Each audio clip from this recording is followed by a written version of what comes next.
எப்பொழுது பார்த்தாலும் குடும்ப சிந்தனை தான். அப்போ திரு ஸ்டாலினும் அவரோட மக்கள் நல்வாழ்வுத்துறை அமைச்சர் 2 பேர் நடந்துட்டு போறாங்க. அப்போ உதயநிதி ஸ்டாலின் வந்து ஒரு படம் நடிச்சார். 2 பேரும் நாட்டு மக்களை பற்றி பேசினா பரவாயில்ல, இன்றைக்கு முதலமைச்சர் நாட்டில் என்ன நிலவருது அதை எப்படி சரி பண்ணணும், மக்கள் நல்வாழ்வுத்துறை அமைச்சர் இன்றைக்கு இந்த மருத்துவத்துறையில் என்ன செய்யணும்னு பேசினா பரவாயில்ல.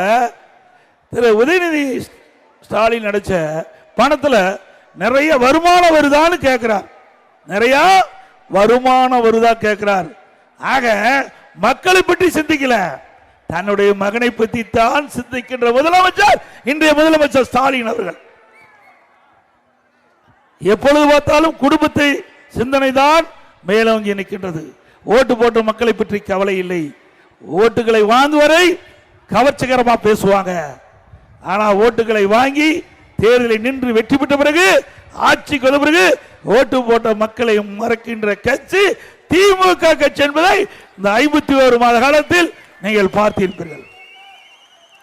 திராவிட முன்னேற்ற கழகம் ஆட்சிக்கு வருவதற்கு முன்பு 2021 சட்டமன்ற பொது தேர்தல், அந்த தேர்தலில் 525 அறிவிப்புகள் வெளியிட்டாங்க.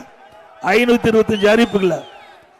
அந்த 525 அறிவிப்புகளை இப்பொழுது முதலமைச்சர் ஸ்டாலின் பேசுகிறார். 98% அறிவிப்புகள் நிறைவேற்றப்பட்டதாக ஒரு பொய்ய பேசிக்கொண்டு வருகிறார். கொஞ்ச நஞ்ச பொய் இல்ல, மூட்டை மூட்டையா பொய் அவிழ்த்து விட்டு இருக்கார். உண்மையா 98% நிறைவேற்றிட்டாங்களா? 100 நாள் வேலை திட்டத்தில் பணிபுரிகின்ற பணியாருக்கு 150 நாள் கொடுத்தாங்களாமா? அந்த 100 நாள் திட்டத்தில் பணிபுரிகின்ற ஊழியருக்கு சம்பளம் உயர்த்தினாங்களா? அதே போல மாதந்தோறும் கேஸ் சிலிண்டர் மானியம் 100 ரூபாய் கொடுக்கறாங்களா? கொடுத்தாங்களா? அதே போல நம்முடைய மாணவ செல்வங்கள் அவர் கல்வி கற்பதற்கு வங்கியில் வாங்கிய ரத்து பண்ணாங்களா? பெட்ரோல் டீசல் விலை குறைச்சாங்களா? அதே போல நீட் திராவிட முன்னேற்ற கழகம் ஆட்சிக்குடன் முதல் கையெழுத்து நீட் தேர்வு ரத்து பண்ணாங்களா? ரத்து பண்ணாலும் ரத்து பண்ணல. ஆனா உதயநிதி ஸ்டாலின் என்ன பேசினாரு? நீட் தேர்வு ரத்து செய்வதற்கு ரகசியம் இருக்கு சொன்னார்.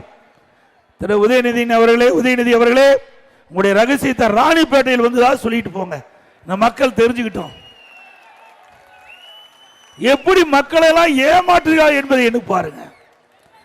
அவள் கொஞ்ச நேரம் பேச்ச கேட்டீங்களா, அவர் சொல்வதெல்லாம் உண்மை என்று நம்பி விடுவீர்கள். பேசுவது அத்தனையும் பொய்யை தவிர்த்து வேற எதுவும் பேசுவதில்லை. திராவிட முன்னேற்ற கழகத்திற்கு முதலீடே பொய் தான், அவருக்கு முதலீடு பொய் தான். உண்மைதானே? பொய்ய பேசுறதா ஆட்சிக்கு வந்தாங்க.